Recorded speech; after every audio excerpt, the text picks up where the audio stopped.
We're looking back at 10 R&B songs from the 1970s that didn't catch on at first, but somehow found their way back into hearts, jukeboxes, and memory. These weren't instant hits. They were songs that waited for the right moment. Back then, music traveled through kitchen radios, apartment windows, basement parties, and parked cars under streetlights. You shared it without saying much. And sometimes, a song slipped put unnoticed, only to return years later and feel even stronger than before. These tracks didn't disappear because they lacked soul. They just arrived too early, or at the wrong time. And the final song on this list, it nearly vanished completely, until a film years later brought it roaring back. Let's begin with number 10. Number 10, Let's Get It On by Marvin Gaye. It might surprise folks now, but when Let's Get It On first started floating through speakers in the summer of 1973, it didn't make the kind of splash Motown was hoping for.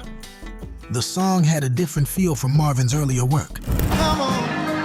Ooh, let's get it. It wasn't political like What's Going On. It wasn't pleading. It was intimate, slow, and warm. A late-night confession. But early audiences weren't quite sure what to make of it. Radio hesitated. Critics scratched their heads. Then it began to catch. Not with fanfare, but with feeling. One slow dance at a time. One couple leaning closer at a house party.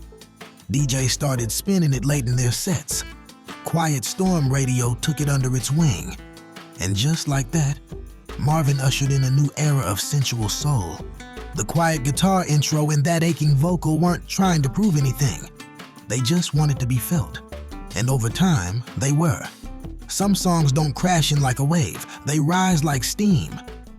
Number 9, Song, Love and Happiness by Al Green. When Love and Happiness was first recorded in 1972, it wasn't released as a single. It was tucked inside the I'm Still in Love with You album, almost hidden in plain sight. No big promotion, no radio blitz. Just a deep cut waiting quietly on side 2. But listeners found it, bit by bit. Happiness is when you really feel good about somebody. Like a slow burning fire that refused to go out. The beat was gritty, the guitar sharp. And Al Green didn't sing the lyrics so much as preach them, full of sweat and soul. It felt like church and Saturday night rolled into one. It didn't chart at first, no Billboard glory, but word of mouth and that unforgettable groove kept it alive. Years later, it was finally released as a single and started getting real traction. Not as a brand new hit, but as an old friend finally getting his due. The guitar riff hits you right in the chest. The rhythm section thumps like a heartbeat. And Al's voice moves from silky to strained, joy to ache in one breath. It wasn't a flash in the pan. It was a slow climb that never stopped. Some songs take time, and some were never meant to be background music. Number 8, Lady Marmalade by LaBelle. It's hard to imagine now, but when Lady Marmalade first came out in 1974, radio didn't quite know what to do with it. The lyrics were bold, the energy was loud, and Patti LaBelle and her group weren't trying to sound like anybody else. Hey, sister, go, sister. That first release didn't soar. Some stations were nervous about the French chorus. Others didn't get the groove. It was ahead of its time. Too funky, too confident, too unapologetically feminine. But it didn't stay quiet for long. DJs in New Orleans started playing it at dance halls. Word spread fast. And when it hit New York and Los Angeles, the underground took hold. The dance floors answered first, then came the charts, then came the world. By the time the song finally cracked the top 10, it had already become an anthem. Not just for its rhythm, but for its attitude. That opening line, "Hey sister, go sister," wasn't just a lyric. It was a signal something was changing. Some songs flop because they're too bold too soon. But bold has a way of coming back around. Number 7, A Song for You by Donny Hathaway. When Donny Hathaway released a song for you in 1971, it didn't chart. No radio campaign, no flashy rollout. It was a cover, originally written by Leon Russell, but Donny made it something entirely his own. And I was singing this song to you. Still, the world barely noticed, but the people who did never forgot. It wasn't a song built for the radio. It was built for late nights, for those quiet, cracked open moments when you feel too much and say too little. Hathaway's voice didn't reach for perfection. It reached for honesty, and that made all the difference. Years passed, and the song kept coming back, through weddings, through funerals, through films and tributes. It became sacred, not because of how it sold, but because of how it stayed. There's a line near the end. I love you in a place where there's no space or time. And it lands like a prayer, soft, heavy, and true. Some songs don't need a chart to be immortal, they just need a place in your heart. Number 6, Rock Steady by Aretha Franklin. Aretha was already the queen of soul by 1971, but when Rock Steady first dropped, it didn't follow the script folks expected from her. It wasn't gospel tinged, it wasn't a piano ballad. It was funky, raw, a little jagged around the edges.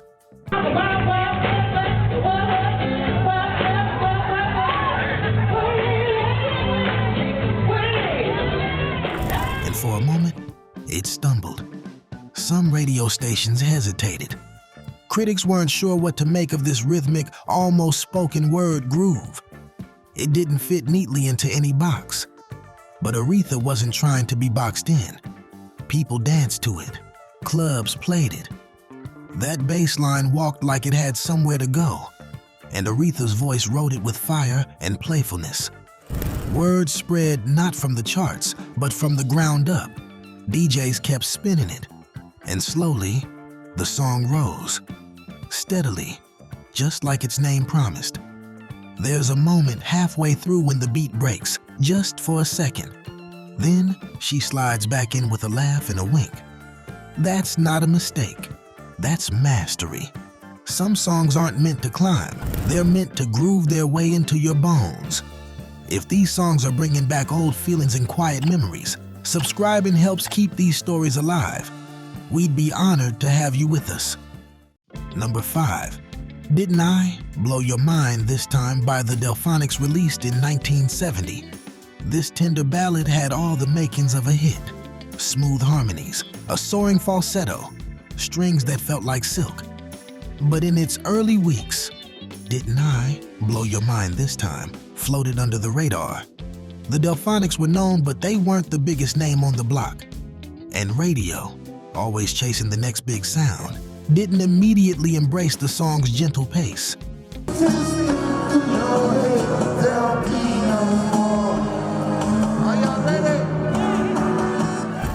It was quiet, vulnerable, a love letter with bruises, but sometimes it just takes one slow dance. As the weeks passed, the song found its audience. One couple at a time, one heartbreak at a time. Slowly, it rose. First in Philadelphia, then in Chicago, and soon across the country. It eventually won a Grammy, but more importantly, it won hearts.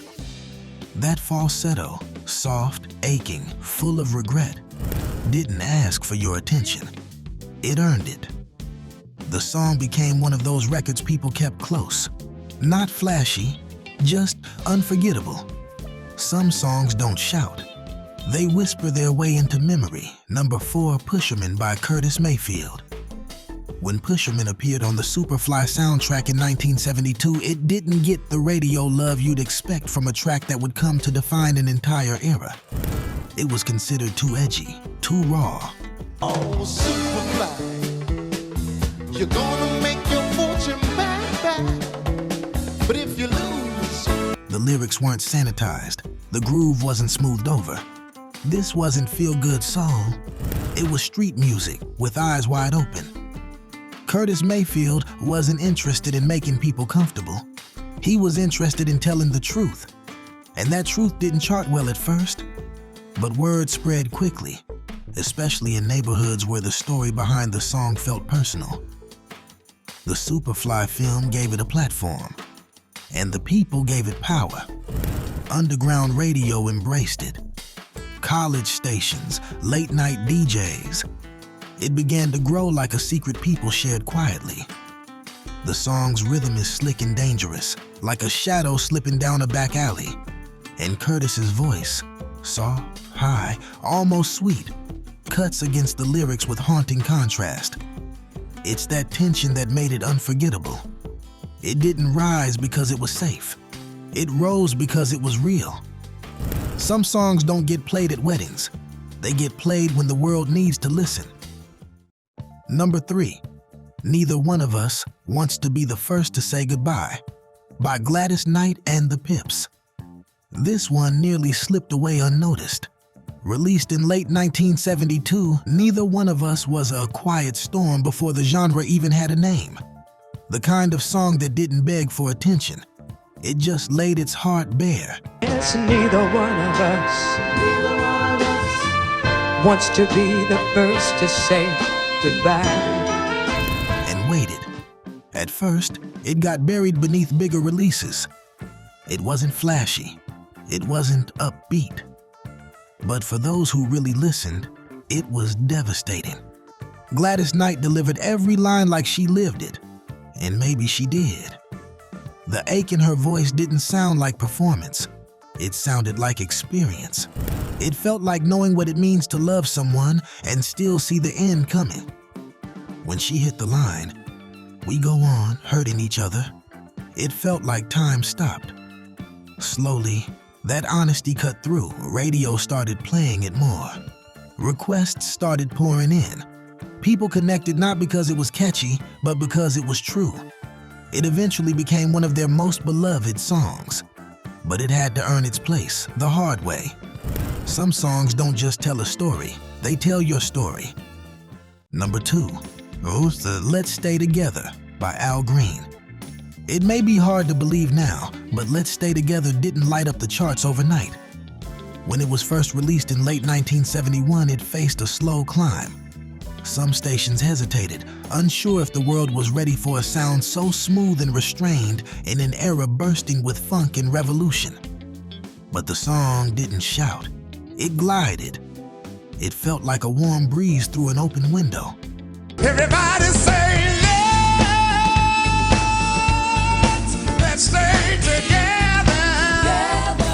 Al Green's voice, sweet, pleading, impossibly high, wrapped itself around listeners like a familiar blanket. He wasn't trying to impress. He was trying to connect.